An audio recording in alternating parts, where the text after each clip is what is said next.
This is the Green Bay Packers 2026 season preview, and it starts with a date, December 14th. Through 14 weeks, Green Bay was 9-3-1 and looked like the best team in the NFC North. Then Micah Parsons' knee gave out rushing Bo Nix in Denver, and the season never won another game. 4 straight losses to close the year, a stagger into the playoffs at 9-7-1. In our 10-year data, only one other team made the postseason after losing its final 4. And then the wild-card game in Chicago, where the Packers led 21-3 at halftime and lost 31-27. The market has processed all of it as a hangover. A win total of 10.5 with the juice leaning under, second choice in the division, and a national storyline about a team that can't finish. This episode is about a cleaner read. The 2025 Packers were 2 different teams with a timestamp between them, and the 2026 question is which one reports to camp. What was real? The offense, emphatically. 4th in expected points per play, 3rd in pass efficiency per attempt, 2nd in the league on 3rd down at nearly 49%. And the engine was Jordan Love having the quietest elite season in football, 5th in adjusted net yards per attempt, 5th in completion percentage over expected, 23 touchdowns against 6 picks in 15 games. The charting makes it louder. From a clean pocket, Love was the single most efficient quarterback in the NFL, 1st of 32 qualifiers. Against man coverage, 1st. From inside the pocket, 2nd. On 3rd and 4th down, 4th.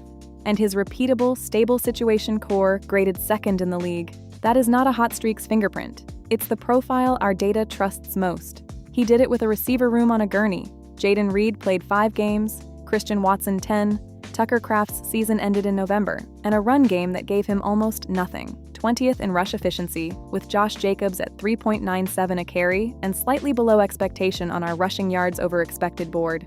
The defense was the leak, 22nd in expected points allowed, 28th in takeaways with just 13 all season. The offense was a contenders. The rest wasn't. What was luck? By the ledger, almost nothing. And that's the uncomfortable part.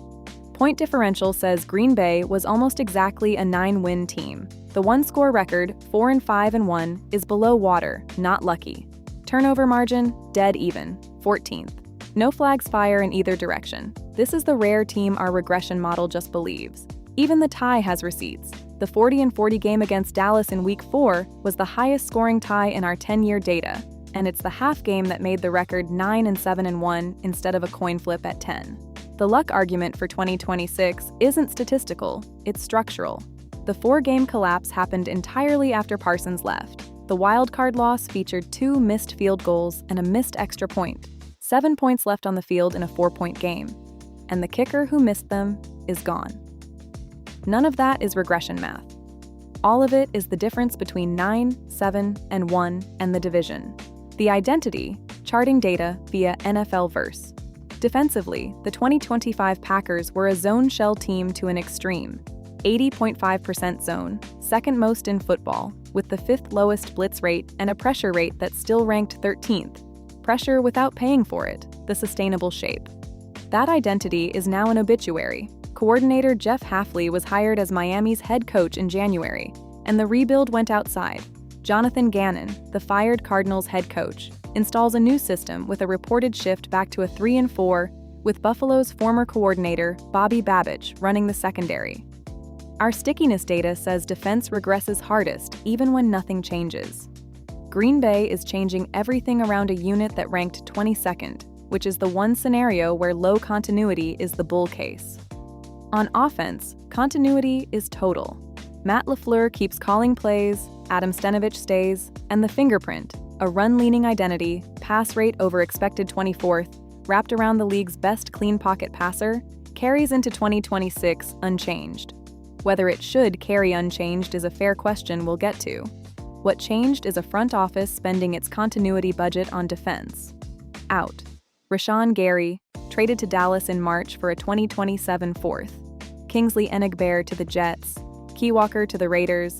Elgton Jenkins released. Romeo Doubs, the team's leading receiver at 55 catches for 724, to New England on a 4-year deal worth $68 million base. Dontavion Wicks traded to Philadelphia. And general manager talent too, with executive John Eric Sullivan off to run Miami.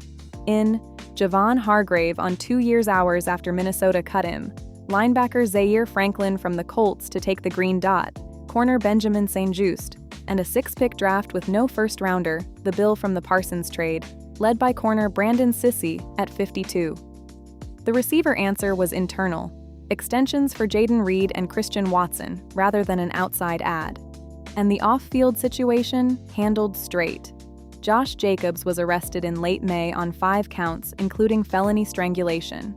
As of early July, the district attorney has not filed charges and has asked for further investigation. Jacobs has denied the allegations and returned to team activities, and the league has taken no action. That is where it stands, and it is unresolved in both directions. So the 2026 question: can the offense's certainty carry the defense's experiment through September? Because the calendar is specific about the risk. Parsons, 12.5 sacks and first-team All-Pro before the tear, is expected to open camp on the physically unable to perform list, and a season-opening PUP stay means at least 4 games gone, on a defense that also traded Gary and let Enagbare walk. Green Bay's September pass rush is a rookie 4th-rounder, Hargrave's interior push, and scheme, a brand new scheme, installed by a coordinator whose system is the opposite shape of the zone shell this roster was built for. The counterweight is Love's Ledger, the league's best clean pocket quarterback, first against man, behind an offense returning its collar, its line core, and a healthy Kraft and Reed.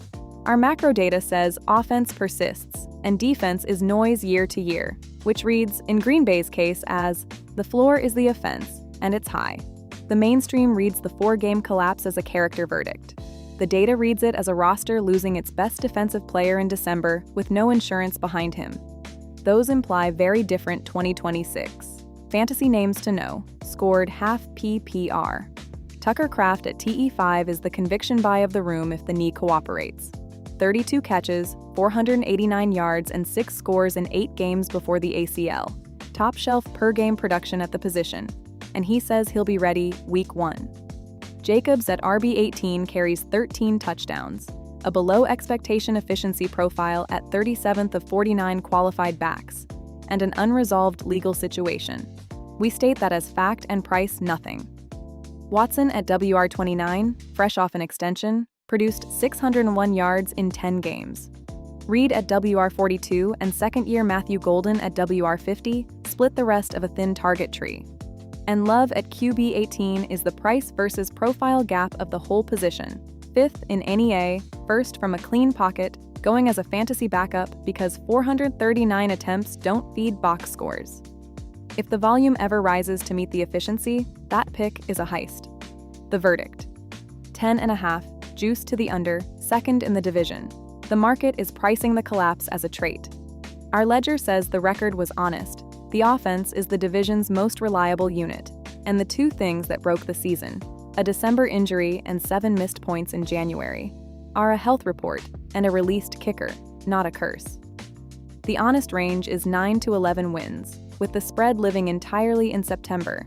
A new defense, no Parsons for at least a month, 3 of the first 4 on the road.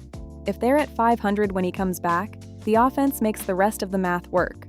The collapse has a timestamp. It doesn't have a tenure. Follow the Green Bay Packers feed for the weekly show. Every game, every number, all season. This was the Muffed 2026 Packers preview. Every number verified.